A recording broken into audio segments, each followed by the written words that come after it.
বিবাহিত পুরুষদের মেয়ে পটানোর জন্য প্রথম কথাটি হলো, তার বউ খারাপ। সে তার ইচ্ছের বিরুদ্ধে তার সাথে আছে। আর এই কথাগুলো বিশ্বাস করে যে সকল নারী তাকে শখের পুরুষ ভাবছ, তাদেরকে এই কথাটা বলছি, শুনে নাও।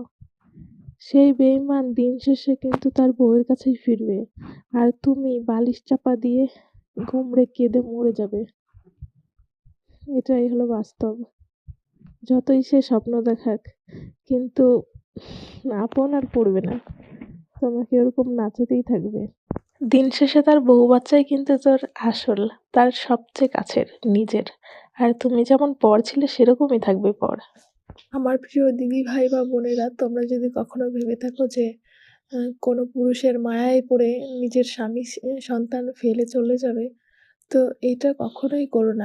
যার জন্য তুমি তোমার স্বামীকে ছেড়ে যাবে না, সেও একদিন তোমাকে ঠিকই বুঝিয়ে দেবে তার কথার মাধ্যমে যে তুমি তার স্বামীকে ছাড়তে পেরেছো, তো তার মানে তাকেও ছাড়তে পারবে।